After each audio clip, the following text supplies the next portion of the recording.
বেসিনের মধ্যে কখনো আপনারা তেল দিয়ে দেখেছেন? কেন আমরা বেসিনের মধ্যে তেল দেব চলুন দেখে নিই। সহজেই নোংরা জায়গা এমনই কিছু মুছে ছোট ফেলতে ছোট পারবো। টিপস আপনাদের আইডিয়াটি সঙ্গে ভালো শেয়ার লাগলে করব। ট্রাই করুন। আশা করছি টিপসগুলি যদি মিক্সার অ্যাপ্লাই জারে করেন আপনারা কখনো আপনাদের তেল প্রত্যেক দিনের ব্যবহার কাজটা করেছেন আর দেখবেন তেল অনেকটাই সহজ হয়ে যাবে। যখনই চলুন আমরা তাহলে কোনো বন্ধুরা নতুন আজকের জামা কাপড় উপকারী টিপসগুলি আমরা দেখে নিই। যদি ভালো লাগে আপনারাও কিন্তু অ্যাপ্লাই করতে ভুলবেন না। আমাদের বাড়িতে বাচ্চাদের যে এই ধরনের রাবারগুলো থাকে, কম বেশি প্রত্যেকের বাড়িতেই বাচ্চাদের এই ধরনের রাবার কিন্তু থেকেই থাকে। কিন্তু সমস্যাটা কি হয়, দেখা যায় মুছতে মুছতে না একেবারে কালো হয়ে যায়। যখন বাচ্চারা আবার দ্বিতীয়বার এটা দিয়ে মুছতে যায়, পরিষ্কারের পরিবর্তে আরও বেশি কিন্তু নোংরা হয়ে যায়। তাই যে কাজটি করবেন, দেখুন এখানে আমি নিয়ে নিচ্ছি হাতের তালুতে সামান্য পরিমাণ একটু সরিষার তেল। এই দেখুন 1 ফোঁটা পরিমাণ মতো একটু সরিষার তেল নিয়ে নিলাম। এবার কি করব, রাবারটার মধ্যে তেলটাকে খুব ভালো করে লাগিয়ে নিলাম। এইভাবে হাত দিয়ে ডলতে থাকবো। রাবার কখনোই জল দিয়ে ধোবেন না। জল দিয়ে ধোয়ার থেকে আপনারা এইভাবে একটু তেল দিয়ে ডলে পরিষ্কার করলেই দেখবেন সেকেন্ডের মধ্যেই আপনাদের একেবারে কালো হয়ে যাওয়া রাবারও নতুনের মতো সাদা ধবধবে হয়ে যাবে। দেখুন কত সুন্দরভাবে কালোটা উঠে যাচ্ছে আর পরিষ্কার হতে শুরু করেছে। ভালো করে এটাকে আমি কয়েক সেকেন্ড একটু ডলে নিয়েছি। এবার একটি কাপড় দিয়ে আমি আপনাদের মুছে দেখাচ্ছি যে রাবারটি আমাদের একেবারে কালো হয়ে গেছিল। দেখুন কত সুন্দর এই রাবারটাই পরিষ্কার হয়ে গেছে। এবার যদি আমরা এই রাবারটাকে ইউজ করি, খুব সহজেই নোংরা জায়গা মুছে ফেলতে পারবো। আইডিয়াটি ভালো লাগলে ট্রাই করব। প্রেশার কুকারের মধ্যে কখনো আপনারা কোলগেট ব্যবহার করেছেন? কেন আমরা প্রেশার কুকারের মধ্যে কোলগেট ব্যবহার করব চলুন দেখে নিই। অনেক সময় কি হয় জানেন বন্ধুরা, আমরা যখন খাবার টাবার বসাই, হয়তো প্রেশার কুকারে বসালে কোনো কারণে প্রেশার কুকারটা এরকম তলাটা পুড়ে যায়। আর এই দেখুন পুড়ে গেছে। এটা পরিষ্কার করতে কিন্তু আমাদের অনেকটা সময় লাগে, অনেকটা সময় ধরে ঘষতে লাগবে। এবার অনেকটা খাটনিরও ব্যাপার, সময়েরও ব্যাপার। আমাদের অনেকের হাতে সময় একদম থাকে না, তাই সেকেন্ডও লাগবে না। আপনাদের কোনো রকম মাজা ঘষার প্রয়োজন নেই। এখানে দেখুন সামান্য পরিমাণ আমি একটু টুথপেস্ট নিয়ে নিয়েছি কোলগেট। কি করব, এই যে কোলগেটটাকে প্রেশার কুকারের মধ্যে দিয়ে, প্রেশার কুকার হোক কড়াই হোক, মানে যে কোনো বাসন পুড়ে গেলে অ্যালুমিনিয়ামের বাসন এটার সাহায্যে পরিষ্কার করতে পারবেন। এখানে আমি ওষুধের খালি প্যাকেট নিয়ে নিয়েছি আর একটি স্কচব্রাইট নিয়ে নিয়েছি। এবার কি করব, এইভাবে একটু কিছু সময় ঘষে নেব। এইভাবে কিছু সময়, অনেকটা যে সময় খরচ হবে তা নয়, হালকা করে কিছু সময় এইভাবে একটু ডললেই উঠে যাবে।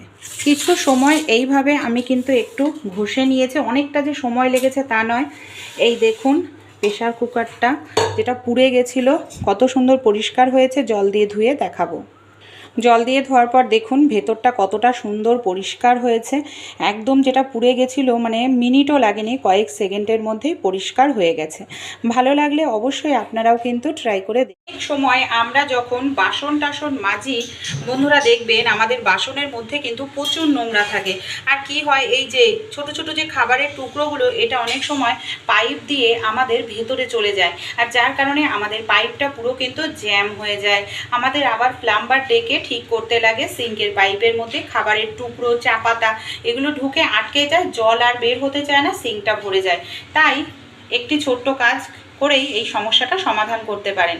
এই যে এই ধরনের যে পুরনো ছাঁকনি, যেটা আমাদের জং ধরে গেছে, ফুটো হয়ে গেছে, এই দেখুন ছাঁকনিটা ফুটোও হয়ে গেছে, চা ছাঁকা যায় না, তাই এই ধরনের ছাঁকনিগুলোকে বেকার আমরা ফেলে দিই। তা কি করবেন, এই ধরনের ছাঁকনিটা এই যে বেসিন রয়েছে না, মানে সিঙ্কের এই যে নেটের জায়গাটা এইভাবে দিয়ে দেবেন। এই দেখুন এখানে আমি চা ছাঁকনির নেট দিয়ে দিয়েছি। এবার এই যে খাবারের যে টুকরোগুলো, সেটা কি হচ্ছে দেখুন, চা ছাঁকনিতেই কিন্তু আমাদের জমা হবে। এই দেখুন সব কিন্তু গিয়ে চা ছাঁকনিতে আমাদের জমা হচ্ছে। এর ফলে কি হচ্ছে, আমাদের পাইপের মধ্যে কিন্তু আর যেতে পারবে না। এই দেখুন অনেক সময় আমরা শাক ধুই, মাছটা ধুই, মাছের আঁশ, শাকের নোংরা টোংরা, এই দেখুন এইভাবে চা ছাঁকনিতে জমা হলে পরে আমরা এটাকে তুলে ডাস্টবিনে ফেলে দিতে পারবো। তাই আপনারাও কি করবেন, যদি নেট কেনা না হয় এই রকম একটি চা ছাঁকনি দিয়ে রাখবেন, তাহলে দেখবেন আপনাদের সিঙ্কের যে পাইপ সেটা কখনোই আর জ্যাম হবে না, জল আটকাবে। আমাদের যাদের বাড়িতে ছোট বাচ্চা থাকে, ছোট বাচ্চারা কি করে দেখা যায় ড্রয়িং পেন্সিল নিয়ে এইভাবে দেয়ালে, ফার্নিচারে নানা রকম দাগ কাটতে থাকে। আর এটা পরিষ্কার করতে আমাদের খুবই কষ্ট করতে হয়, তাই সেকেন্ডের মধ্যে পরিষ্কার হয়ে যাবে, বাচ্চাদেরকেও বকতে লাগবে না। এই দাগগুলো এখন আমরা কিন্তু খুব সহজেই সেকেন্ডেই তুলে নিতে পারবো। দেখুন আমাদের প্রত্যেকের বাড়িতেই পারফিউম থাকে। এখানে পারফিউমটা এক দুবার একটুখানি স্প্রে করতে হবে। এক দুবার স্প্রে করলে এই দেখুন কত সহজেই রঙটা আমাদের একেবারে মেল্ট হয়ে যাচ্ছে, মানে উঠে যাচ্ছে। এতে কিন্তু আমাদের বাড়ির ফার্নিচারটাও নষ্ট হচ্ছে না, সেই সঙ্গে আমাদের অনেকটা সময়ও নষ্ট হচ্ছে না। দেখুন কোনো রকম ঘষাঘষির প্রয়োজন নেই, সেকেন্ডের মধ্যেই পুরোটা দাগ উঠে পরিষ্কার হয়ে গেল। এবার একটি কাপড় দিয়ে আমি মুছে দেখাচ্ছি। এই দেখুন মানে কত সুন্দরভাবে পরিষ্কার হয়ে যায়, পুরোটা দাগ কিন্তু উঠে যায়। ভালো লাগলে টিপসটি ট্রাই করবেন। আপনার আটার মধ্যে হাত না লাগিয়েই আপনারা কখনো আটা মেখে দেখেছেন? এখানে আমি পরিষ্কার একটি পলিথিন নিয়ে নিয়েছি, পলিথিনের মধ্যে পরিমাণ মতো আটা দিয়ে দিচ্ছি, সামান্য পরিমাণ নুন দিয়ে দেব। তারপর আটার সঙ্গে নুনটাকে খুব ভালো করে আমাদের মিশিয়ে নিতে হবে। তারপর মাঝখানটায় আমরা ফাঁকা করে নেব। এরপর আমরা দিয়ে দেব পরিমাণ মতো জল। জলের আন্দাজ বুঝতে না পারলে একসঙ্গে বেশি জল দেবেন না, অল্প অল্প করে জল দেবেন। তারপর পলিথিনের মুখটাকে এইভাবে চেপে ধরে এইভাবে যদি আমরা পলিথিনের ওপর দিয়ে হালকা করে একটু চাপ দিতে থাকি, খুব সুন্দরভাবে আটাতে হাত না লাগিয়েই আমরা আটা মেখে নিতে পারবো। অনেক সময় মাছ মাংস ধুতে গিয়ে কাটতে গিয়ে আমাদের হাত কেটে যায়, ডাইরেক্ট হাত দিয়ে আটা মাখতে গেলে রক্ত বের হয়ে যায়। তখন আপনারা এই টিপসটি অ্যাপ্লাই করে খুব সহজেই হাত না লাগিয়ে আটা মেখে নিতে পারবেন। এমনকি পলিথিনেও আটা আপনাদের নষ্ট হবে না। আর খুব সুন্দরভাবে দেখুন আটাটা এখানে আমার মাখা হয়ে গেছে। ভালো লাগলে আইডিয়াটি ট্রাই করুন। যখনই আমরা কোনো নতুন জামা কাপড় কিনে নিয়ে আসি, বিশেষ করে সুতির যে জামা কাপড়গুলো হয় না, এই সুতির শাড়ি বলুন, চুড়িদার বলুন, নাইটি বলুন, একটা সমস্যা দেখা দেয় অনেক কালার এমন থাকে যে কালারগুলো এক দুবার ধুলেই উঠে যায়, আর মানে একদম রং ফ্যাকাশে হয়ে যায়, দেখে বহু বছরের পুরনো মনে হয়, আর কোথাও পরে যাওয়ার মতো থাকে না। তাই এই ধরনের যে সুতির জামা কাপড়গুলো যেগুলোর রং ওঠার সম্ভাবনা, মনে হচ্ছে রং উঠবে, এর জন্য আপনারা একটি কাজ করে নিতে পারেন। এতে দেখবেন জামা কাপড়ের রং আর কখনোই উঠবে না। জামা কাপড় ছিঁড়ে গেলেও জামা কাপড়ের রং এরকম উজ্জ্বল থাকবে। এখানে আমি 1 চামচ পরিমাণ মতন দিয়ে দিচ্ছি নুন। যে নুন আমরা রান্নায় খেয়ে থাকি সেই নুন আমি জলের মধ্যে দিয়ে দিলাম। এখানে দেখুন একটি পাত্রের মধ্যে বেশ কিছুটা জল নিয়ে নিয়েছি।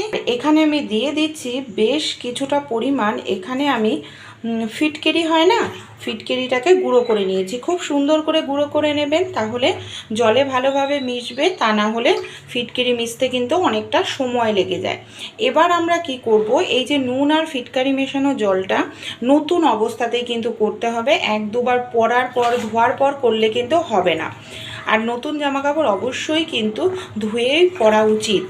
এখানে দেখুন আমি এই যে যেটা রং ওঠার সম্ভাবনা, এটাকে আমি 10 মিনিটের জন্য এই ফিটকিরি নুন জলে ভিজিয়ে রাখবো। এতে কি হবে, এর যে রং বা কালারটা গাঢ় ডিপ হয়ে যাবে, এমনকি জামা কাপড় ছিঁড়ে গেলেও আর কখনোই রং উঠবে না। দেখুন তাহলে আমি 10 মিনিট ভিজিয়ে রেখেছি, দেখতে পাচ্ছেন এক ফোঁটাও কিন্তু আমার এখানে রং ওঠেনি। তাই এই টিপসটি আপনারাও ফলো করবেন, দেখবেন জামা কাপড়ের রং খুব সুন্দর গাঢ় হবে। মিক্সার জারে আপনারা কখনো তেল ব্যবহার করেছেন? আর তেল ব্যবহার করলে কি হবে চলুন দেখে নিই। মিক্সার জারে কম বেশি আমরা প্রত্যেকেই মশলা বা কোনো কিছু পেস্ট করে থাকি। অনেক সময় কি হয়, মশলা বা কোনো কিছু পেস্ট করলে এই যে ঢাকনাটা গায়ে প্রচুর লেগে যায়, এমনকি সেটা আমাদের পরিষ্কার করতে অনেকটা সময় লেগে যায়। তাই সামান্য পরিমাণ একটু তেল, সে রিফাইন তেল হোক কিংবা সরিষার তেল, খুব ভালো করে এইভাবে আপনারা লাগিয়ে নিন। দেখুন এইভাবে খুব সুন্দর করে আমাদের একটু তেল লাগিয়ে নিতে হবে। তারপর আমরা যদি পেস্ট করি না, একটু ঢাকনাতে কিন্তু দেখা যাবে যে মশলা বা কোনো জিনিস পেস্ট লেগে যাবে না। এই দেখুন আমি তেল লাগিয়ে নিয়েছি, আমি পেস্ট করেও আপনাদের দেখাবো, ঢাকনাটা একেবারে পরিষ্কার থাকবে। ভালো করে আমি পেস্ট করে নিয়েছি। এবার আমি ঢাকনাটা খুলে দেখাচ্ছি। এই দেখুন ঢাকনাতে যে সামান্য একটু লেগেছে না, এবার আমি জল দিয়ে দিচ্ছি। জল দেওয়ার সঙ্গে সঙ্গেই দেখুন পুরো ঢাকনাটাই আমার এখানে পরিষ্কার হয়ে গেছে, কারণ তেল দিয়ে নিয়েছিলাম। এইভাবে আপনারাও অ্যাপ্লাই করবেন, আপনাদের দেখবেন খাটনিটা অনেকটাই কম হবে, জিনিসও বাড়িতে যে বেসিন থাকে, এই বেসিনের কলটা দেখবেন আমরা যতই ভালো করে পরিষ্কার করি না কেন, এক দুবার ব্যবহার করার পরে কলটার মধ্যেই দেখুন কত দাগ ছোপ হয়ে যায়, দেখতে পাচ্ছেন দাগ ছোপ পড়ে যায়। তাই ছোট্ট একটি টিপস শেয়ার করব, এতে আপনাদের বেসিনের কল সহজে দাগ ছোপ পড়বে না, এমনকি অনেক দিন নতুনের মতো থাকবে। সবার প্রথমে আমি বেসিনের কলটাকে ভালো করে খাবার সোডা লেবু দিয়ে পরিষ্কার করে নেব। এবার দেখুন আমি তো কলটাকে ভালো করে পরিষ্কার করে নিয়েছি, এবার মুছে নিচ্ছি। এই যে জলটা রয়েছে এটাকে আমাদের ভালো করে মুছে নিতে লাগবে এইভাবে। এবার আমি নিয়ে নিচ্ছি একটুখানি সরিষার তেল। কি করব, সরিষার তেলটা গাঢ় হয়, এটাকে এইভাবে বেসিনের কলে ভালো করে একটু লাগিয়ে নিন, তারপর কাপড় দিয়ে এইভাবে মুছে নেবেন। এতে দেখবেন বেসিন হোক সিঙ্কের কল সহজে দাগ পড়বে না, জলের দাগ, আয়রনের দাগ, এমনকি কলটা অনেক দিন নতুনের মতো চকচকে থাকবে।